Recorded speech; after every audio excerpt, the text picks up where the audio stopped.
வணக்கம் India.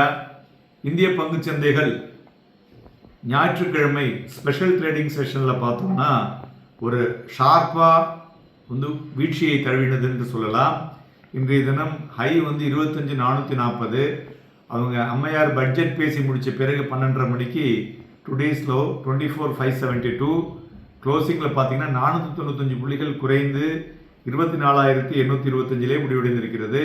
Almost 2% நமது இந்திய பங்கு சந்தை விழுந்திருப்பதை பார்க்க முடிஞ்சதுன்னு சொல்லலாம். மெயினாக இந்த பட்ஜெட் அனௌன்ஸ்மெண்ட்டில் செக்யூரிட்டி டிரான்சாக்ஷன் டேக்ஸ் அதில் பார்த்தீங்கன்னா ஃபியூச்சர் அண்ட் ஆப்ஷன்ஸில் F&O ட்ரேட்ஸில் அவங்க இன்க்ரீஸ் பண்ணினது தான் முக்கிய காரணி என்றே சொல்லலாம். மேலும் அட்வான்சஸ் 766, டிக்ளைன்ஸ் 1714. மார்க்கெட் பிரெத் வீக்காக இருக்குது. அதுபோல் ப்ராடர் மார்க்கெட்லேயும் பார்த்தோம்னா மிட் கேப் அண்ட் ஸ்மால் கேப்பும் 2%க்கு மேலே விழுந்திருக்கு. ஸோ அதனால் ப்ராடர் மார்க்கெட் இஸ் ஆல்சோ இந்த நெகட்டிவ் ஜோன் அப்படின்னு சொல்லலாம். மேலும் அவங்களுடைய பட்ஜெட் ஸ்பீச்சில் பார்த்தீங்கன்னா the STT future trade 0.05% from 0.02 and ஆப்ஷனுக்கு பார்த்தீங்கன்னாக்கா 0.1 to 0.15%. த ஷார்ப் இன்க்ரீஸ் இருக்குது பார்த்தீங்களா, ரேஞ்ச் பிட்வீன் 50% அண்ட் 150%. அது ஒரு பெரிய ஒரு ட்ரிகரை செல்லிங் அக்ராஸ் ஈக்விட்டிஸில் பார்க்க முடிஞ்சுது. மெயினாக இந்த டெரிவேட்டிவ் ஹெவி ஸ்டாக்ஸ் எல்லாம் இன்றைக்கி அந்த செக்டாரில் ஒரு வீழ்ச்சியை அடைந்ததுன்னு சொல்லலாம்.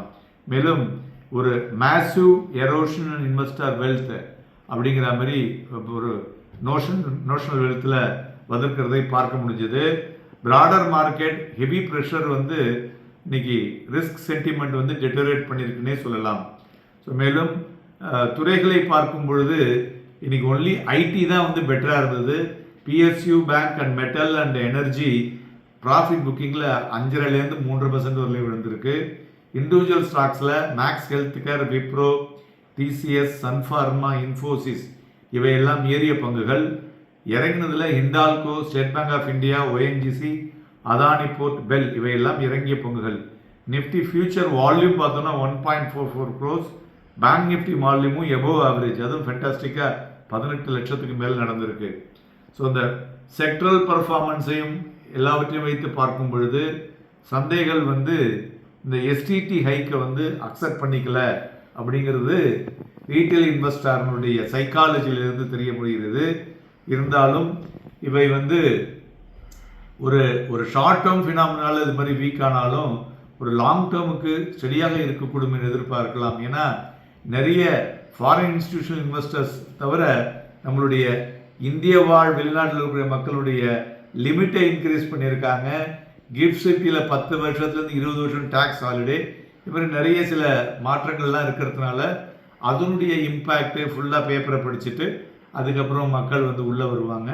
இது நியூஸ் ட்ரிவன் பேஸ்டு ஆக்டிவிட்டி. அதனால் இன்றைக்கி நடந்ததை வைத்து பேனிக் ஆவதை தவிர்ப்பது தான் நல்லது.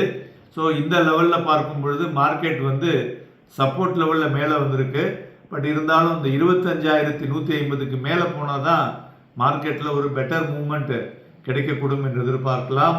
அதுவரை இந்த வாலட்டிலிட்டி மூவ்மெண்ட்டில் இருக்கக்கூடும் என்று எதிர்பார்க்கலாம்.